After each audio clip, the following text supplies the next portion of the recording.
everyone. My name's Alex. That's Eileen. You're watching Straight to the Chicane Podcast, and we have been on a long off season. The winter break has been too long, but we're back. We got Drive to Survive. We got preseason testing.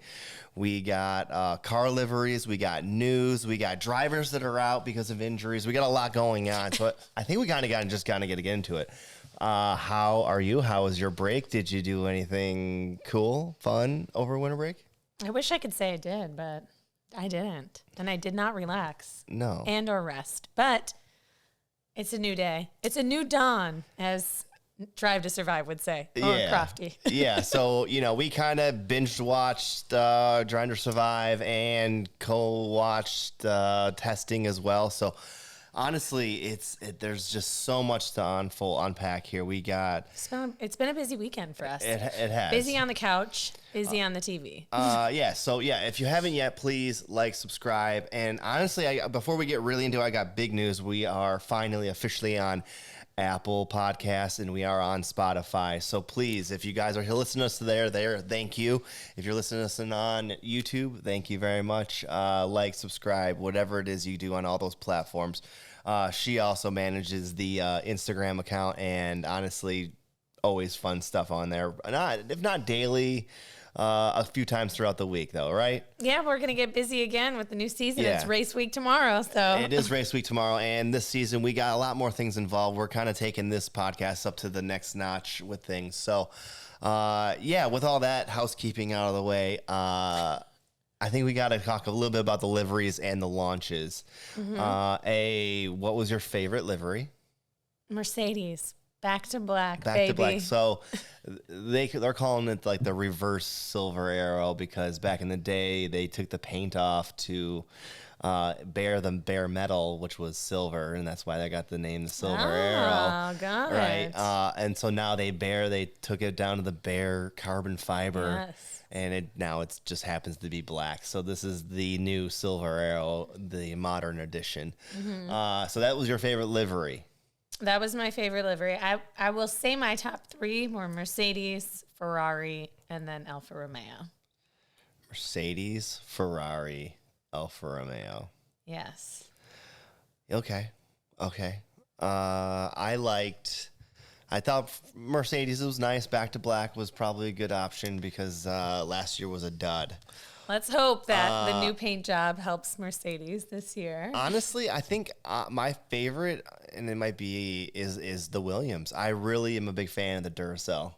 Well, the placement of the battery is perfect. It is. It's really nice. Yes. Ferraris look nice. They're always kind of sleek, beautiful looking. Mm-hmm. We've got the updated white Ferrari logo on the wing. Yeah, but honestly, those are my two favorite, and then probably Mercedes third. Yes. My least favorite, I think I heard you say you didn't really like the AlphaTauri. I did not. No, I think this statement goes, if it ain't broke, don't fix it. And the livery was perfect last year. The white wheels, just very clean. Now we added in red, and I just don't know why. Yeah, okay. I don't really care for it either. My least favorite is probably still is Alpine. I don't like the cotton color, the cotton candy color. True. I prefer the all pink, honestly. I do like the all pink, which they're going to run, I think, at 3 races this year. They are. They should just run it the whole season. Yeah. So, all right, we got the liveries out of the way. So, the launches. Well, nothing compares to the Ferrari launch. So, I mean, come on. Yeah. So, I think that just set the standard, hands down. You've got to think outside of the box. I've been watching the launches for the last few years now, and definitely hands down best launch. I mean, honestly, it wasn't all that long ago. There wasn't any launches. Yeah. They were just the preseason. They showed up the preseason testing, and they said, "Here's the car for the season," and that's how it went out. So this is the standard. I think this is the gold standard. As it was say. Pretty cool. So they did it right this year. Yeah. So. Definitely my favorite. And leading up to that, I really liked Alfa Romeo's car launch. I thought they had good Q&A, seeing the drivers out there, seeing their car. However, we all know almost all the cars were not the original official car, except for Ferrari. Well, really? Yeah, and they were probably still hiding something too. Everybody's hiding stuff. Come on. Yeah. I fully expect Mercedes to show up with a new car for the first race. Other news that was, you're right. Was there any other news that I'm missing that was kind of around the launch time that that I'm missing? I don't think so. I mean, there's so much going on. I feel like there's a lot to unpack. I know. I think we were all so itching to get to where we're at right now, back to the season start. Because I mean, it's official. It's on. We are through. You know, you're watching this. Preseason testing is behind us. We are in. The season is starting. Yeah, it's on and popping. It's on and popping. Let's go. 23 races. So I guess leading into preseason testing was kind of, for me, big news, and I think for everybody was, well, where's Lance Stroll? Yeah.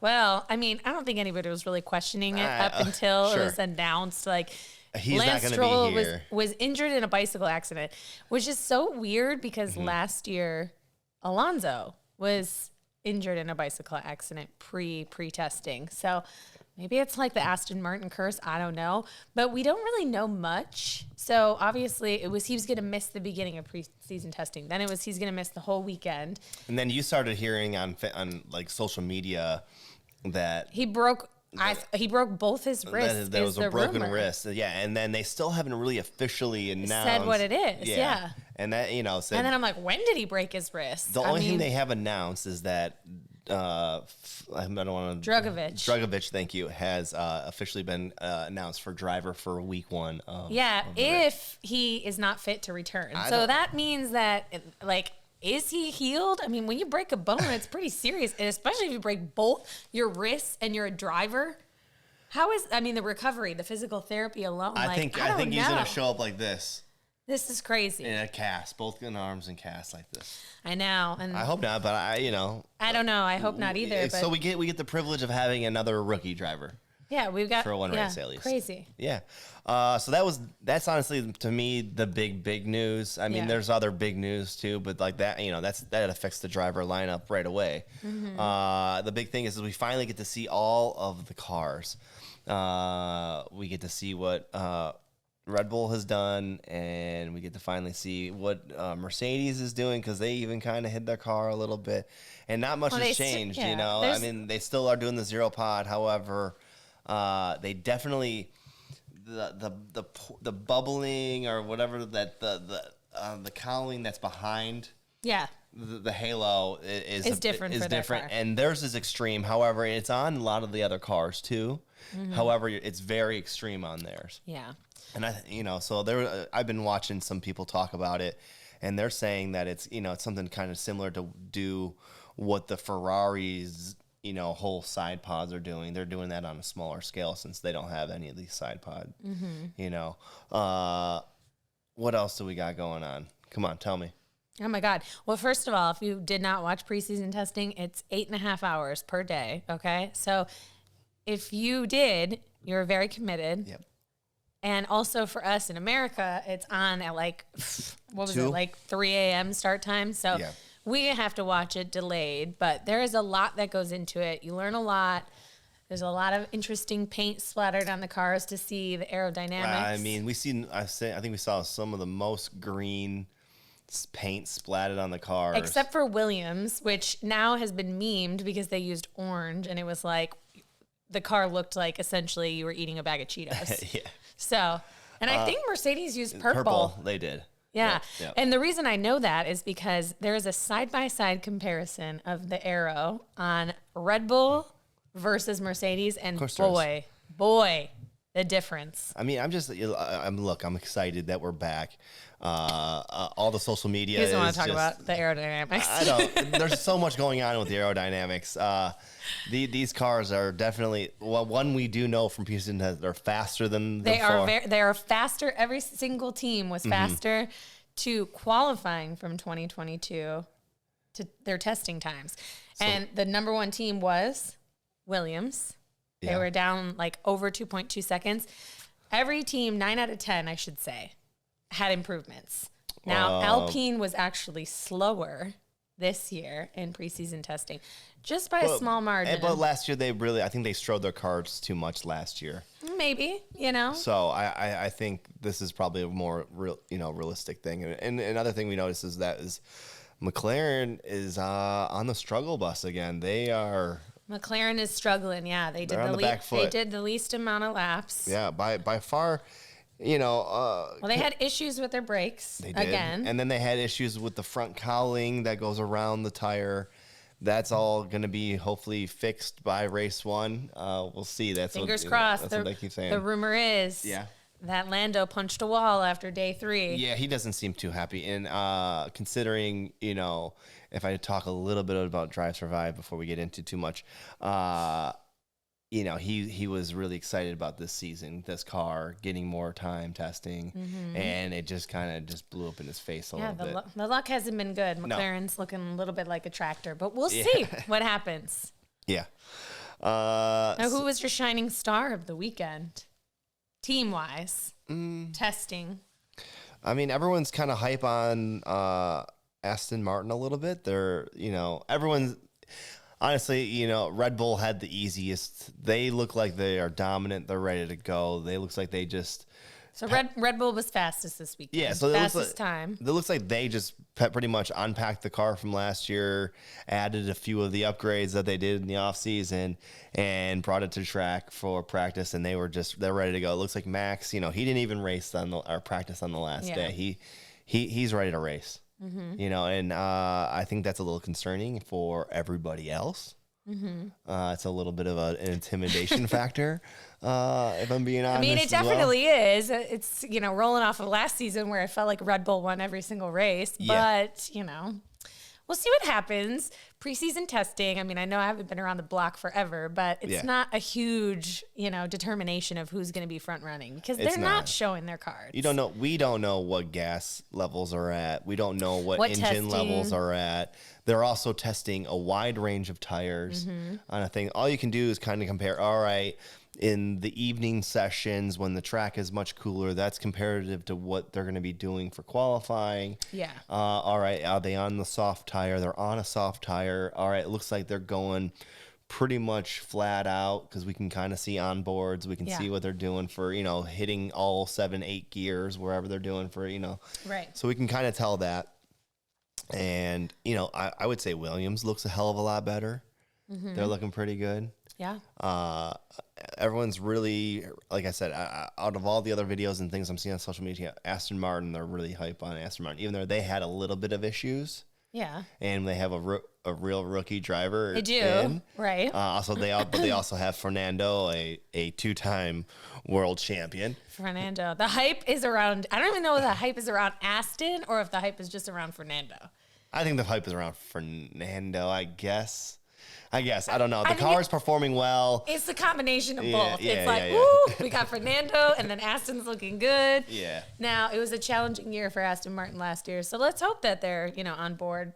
Maybe it's a combination that Stroll is out. I don't know, Yeah, and speaking of that, this is going to be the first time in a long time that Mercedes isn't at the front of the paddock. The pit lane. The pit lane, yeah. So I know. back a little bit. I was thinking about that today, actually. I was like, I wonder how many people are going to get their pit, setup wrong. Because then I think back to Lewis when he left McLaren and he pulled into the wrong pit box. Yeah. So are we going to see that again? Possible, but we'll see. I mean, if it happens, it could happen to Pierre. It could happen to Fernando. It could. Those are the two culprits that it could really, I think, happen to. I don't think anyone else really changed teams and then didn't change the order of the. There's going to be a big Alpine's moving up, McLaren's moving down, Ferrari's moving up, Mercedes is moving down, Red Bull's moving up. I mean, Williams is there in the mix too. So even Haas is feeling pretty good. Yeah. Well, they've got a seasoned driver lineup now, I guess you could say. I know they both were off, but Magnussen did good last year. And they did have disputes before when they kind of didn't like each other. They always kind of butted heads. Yeah. And it was kind of nice to see that little moment again. At the end of Drive to Survive. At the end of Drive to Survive, the very end, yeah. Well, yeah, I think they're teammates now, so they're and they're older now. They have family and kids, so I think Yeah, they think it's funny. It's a funny memory to look back on. Yeah. But even during the episode of Drive to Survive about Mick, father and son, or like father, like son, he's talking to Gunther Magnuson, and he recommends Hülkenberg. So they must, So they knew something early on. Yeah. Yeah. So more about testing. Honestly, we only had a couple red flags, which was surprising. But it was not very bad. Like everyone's reliability was actually a whole lot better. There were still some issues for sure. There was a bunch of cars coming in. McLaren had most of the issues, brakes, aero. Everybody had a little bit of problems. But it wasn't super bad. There was no, that's the thing about testing there at Bahrain. The runoff is all, concrete, and the walls are kind of far away. Well, there should definitely not be any accidents in testing. They shouldn't be pushing it to the limit. But there nothing caught fire. So yeah, there was no major accidents. So and you're right, testing there shouldn't be.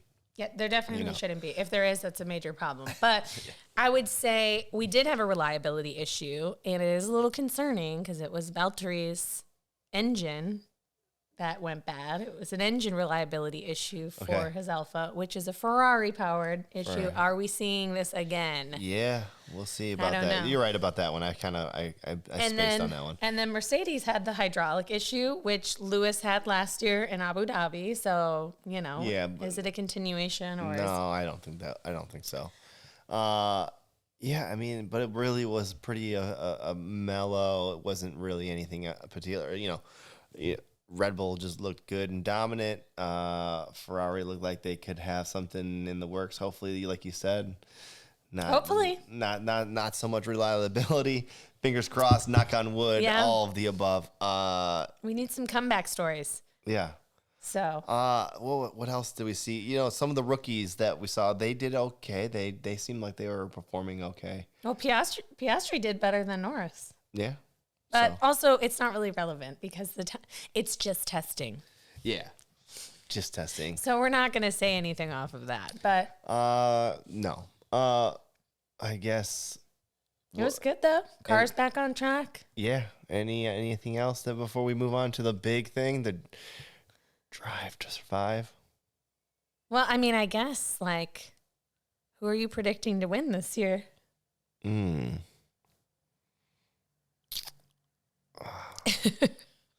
I want Lewis to win this year. I really want him to get his 8th. I would like to see. I'm a huge Carlos fan too. Mm-hmm. If statistics are as what it is, it should be a Ferrari driver that wins this year. Is based upon what we've seen in the past, a 7-time world, 7-time champion. Oh, then a 2-time, 23-year-old man on the scene. Yeah, double back to back, and then that was Fernando, obviously Michael Schumacher. Then Fernando won twice. Then Kimi won at Ferrari, and that was the last time Ferrari won, right? Yeah.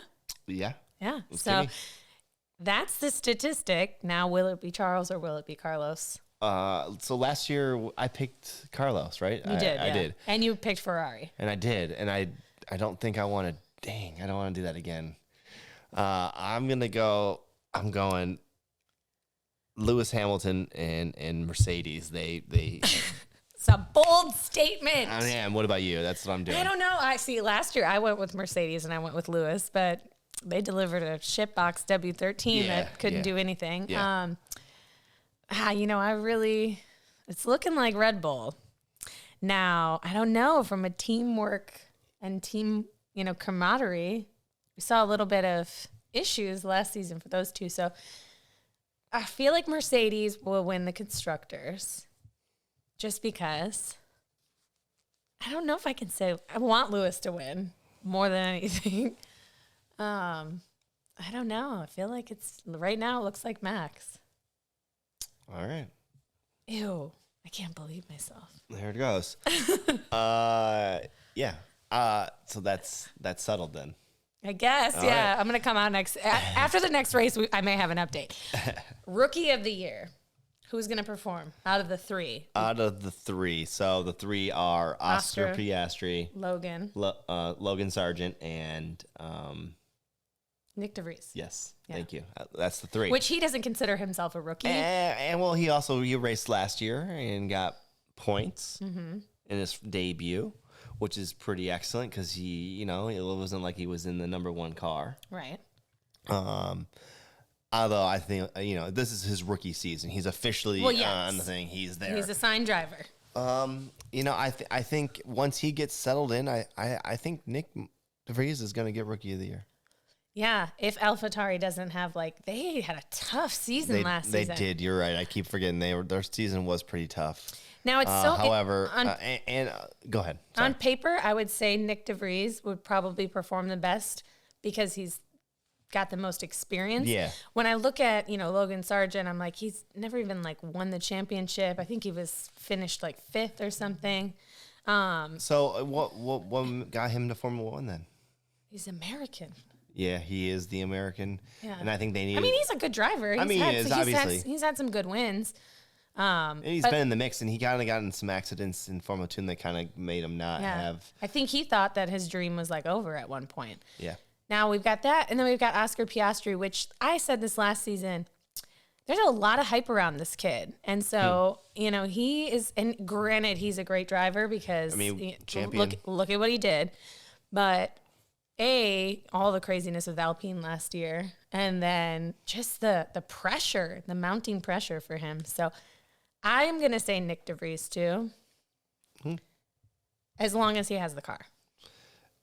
Yeah, so here's the thing. Talking about the car, I've been seeing that Red Bull's pretty mad at AlphaTauri right now, I guess. There's some issues. They're not really performing. There's a rumor going on Go ahead. that they are either being forced to move back to England, they're in Italy. Yep. Or they're going to sell the team. Yeah. Which Andretti is being rumored to buy out the team too. Well, so Andretti really wants to be in Formula One, and he's doing whatever he can. And honestly, I don't know why some people are against it. There's definitely some inside stories that we don't know as being fans, Yeah, I don't know. So, So we'll see what happens with that. We will. And so Rookie of the Year, we're both putting that on Nick DeVries then. Yes. Speaking of rookies, question. Yeah. As an American, are you feeling like you need to support Logan Sargent? I do not feel like I need to support Logan Sargent. I think he needs to prove himself as a Formula One driver, first and foremost, to get me to support him. Because I do support most of the drivers in the field anyway. There's a couple people... Honestly, I think we're almost to the point where I like almost everybody. It's so crazy too, because I know I was like, it feels so weird to hear an American driver. I'm just so used to everyone having, an accent or, speaking a different language. I'm sure he still speaks French and I'm sure, but seeing the American flag too, and then, like he said this week, he's got technically 3 home races, Miami being literally his back door. So. Yeah, he's from Fort Lauderdale or something like that. Yeah, so I'm curious to see, obviously, going to the races and seeing are we going to see an uptick in Sargent merchandise at some of these places? I think especially for new fans. I think so. I think we'll see a few. Yeah. For sure. What else do you want to talk about before we get into Drive to Survive? Drive to Survive. Nothing. I'm excited. Okay. I'm ready to go. I'm ready for this new season. All right. So first overall take of Drive to Survive. What did you think? I thought it was pretty good. Yeah. They did a good job. I have a few things. And you can go ahead and spoil. I don't care. We're not a spoiler thing where I'm a little mad about them not showing Vettel's retirement very much. I thought for sure there was going to be a whole episode dedicated to Vettel. Yeah, not at all. Daniel got more of a dedication, and now I understand why Daniel from season 1 of Drive to Survive on, he was very much part of the narration of Drive to Survive. Now, it seems like lately it's been more and more Christian Horner and Will Buxton. Yeah, Will Buxton is the narrator. And he is. He's probably the main one for sure. That's just, he's got the talent to be the host of shows and run Formula One TV and do what he needs to do there. So it's a good look for him. But yeah, I love what I like about Drive to Survive is all of the extra footage that all of these people get, all these camera operators and drone operators and helicopters, they all get for all these races that we don't get to see, because when you watch it live or you air live, you only get to take one take of the helicopter from that angle or one thing from that, where when they can sit down and edit out a whole entire story, you start seeing all the B-roll that all these guys are capturing. And honestly, I think that's some of the best part is high resolution, good quality footage. You get to see, it's the inside back door of all these people's Formula, careers. And it opened up to what? Ferrari and Gunther. Mattia. Yeah, Mattia, yeah. Thank you. Drinking wine at a winery somewhere. It always opens. It does always open with Gunther. Yeah. He was on the mountain of the last season. Yeah. They joked about it at the end of Drive to Survive. Now, yeah, they're like, next season they're going to jump out of a helicopter or jump out of an airplane and go skydive. Skydive with Toto. Yeah. So, I don't know. I mean, I would say it was like a 7 out of 10 for me, maybe 7.5 out of 10. I thought it was pretty good. Now, what I will say about Drive to Survive for people who just watch Drive to Survive, and then for fans, people are always like, they don't show everything, blah, blah, blah. Yeah. The best, I guess, way to put it is it's like when a book gets turned into a movie. You can never cram in all the details, Yeah, and it's also, Drive to Survive is not told through in a montage. It's not told in order. In order of all the races, yeah. It's told in stories of like each team has its own like moments, or individuals have their kind of moments for episodes. Yeah, and so which is good. It kind of goes back and forth. She was like, "Oh, it feels like they only went to like 4 or 5 races." Well, it did. I mean, I think they went to more. Yeah, sure. I mean, there was main focus ones. Now, I think we voted, and everybody that voted last year voted Silverstone the best race. So we focused a lot about what happened in Silverstone. Not even just a little bit on Austin too. Seemed like they kind of run back there a little bit. Well, Austin because of the cost cap. But we did have a lot. We went to Abu Dhabi. We went to Austin. We went to Silverstone, Miami, a couple Interlagos. times. There was moments in Miami. We went to Interlagos for 5 seconds. Yeah.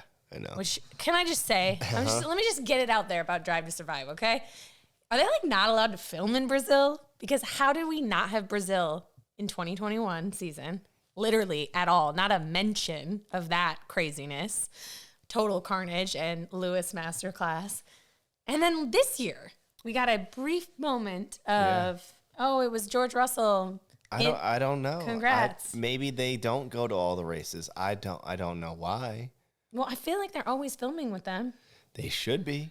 Yeah, I don't know. It's weird. It's weird. It's like, I think that most people that I've seen on social media are like, how is Brazil not in here again? It was just a brief moment, literally probably a 5-second moment about it. They were in Abu Dhabi, and Laura Winters is like, congrats. And then they like montage back to it, and then that's it, and it's over. The same thing with Seb. Like, literally, we didn't get his speech at the end, the donuts in Abu Dhabi. Like, those were my big complaints there. So, your complaints is as a F1 fan, it's not telling the true story of what happened throughout the whole season. It's only, it's not telling enough. Well, I just feel like these were monumental moments.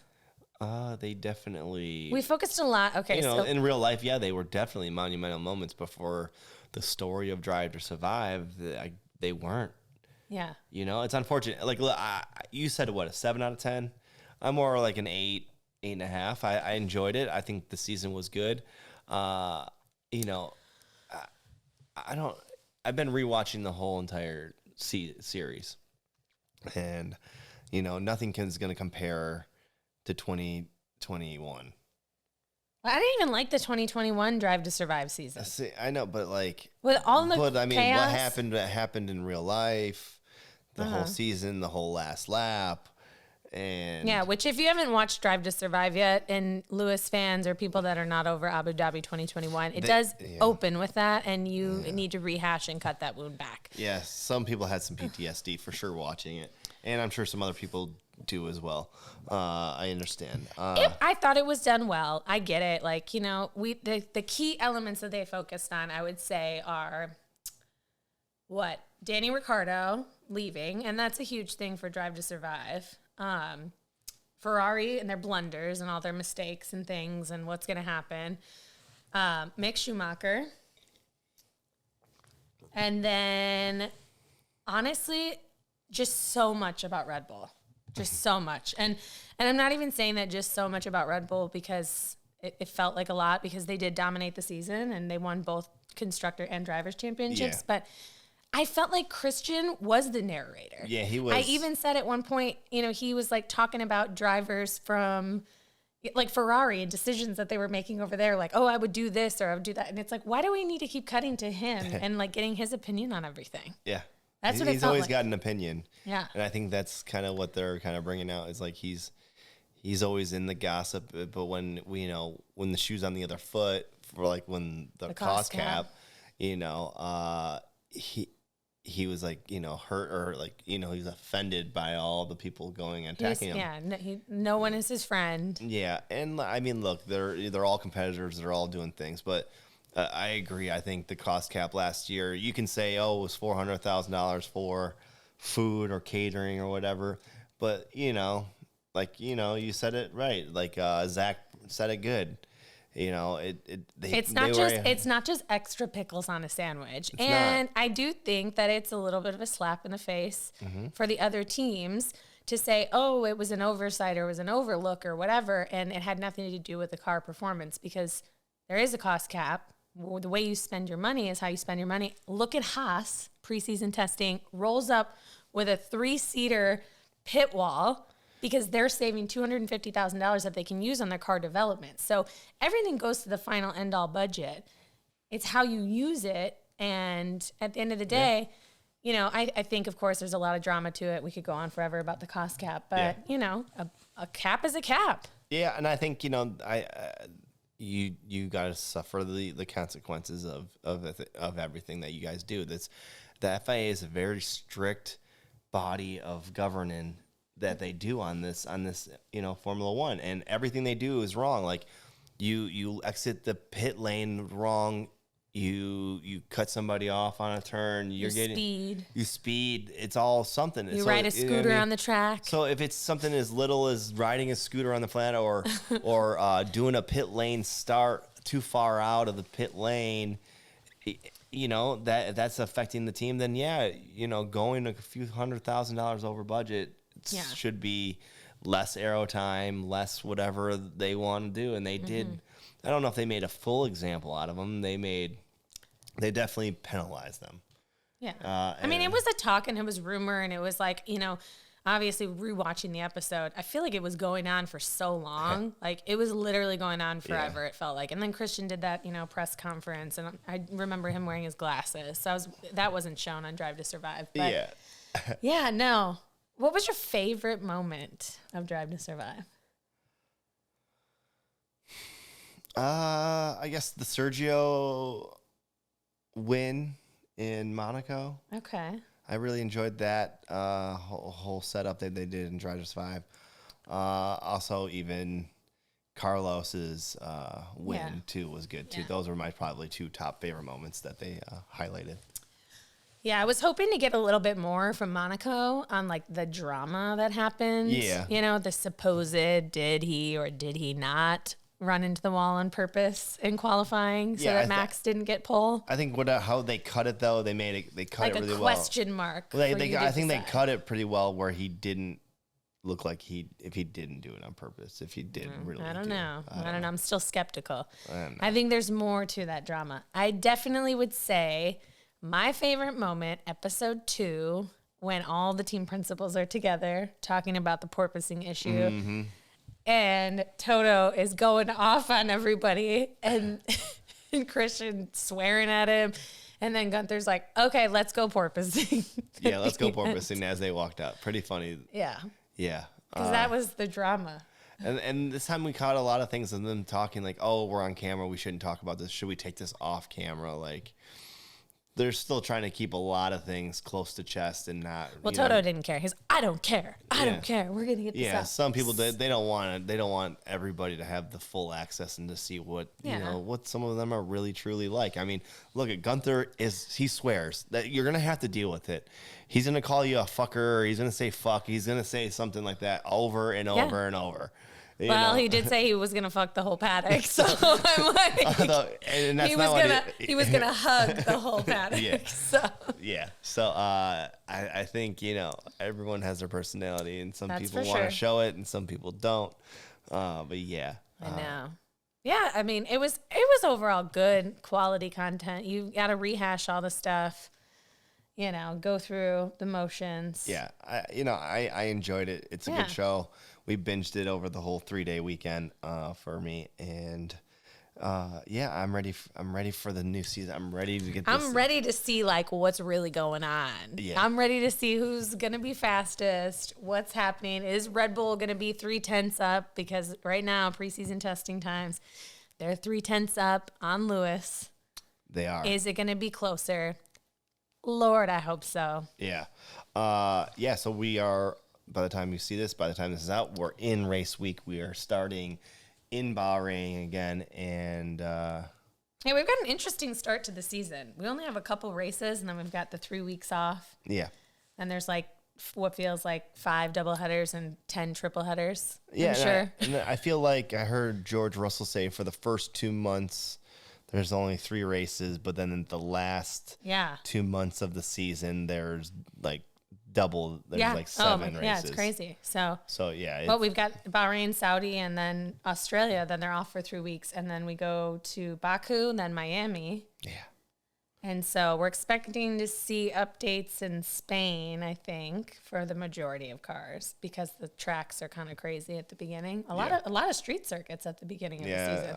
Baku, you don't really need to add updates, really. I mean, they have one of the fastest straightaways there, but there's so many close turns and tight turns that you have to balance that out, Yeah, I know. So did we vent enough? Did we get enough out? We did. This feels good. It feels good to talk about it again.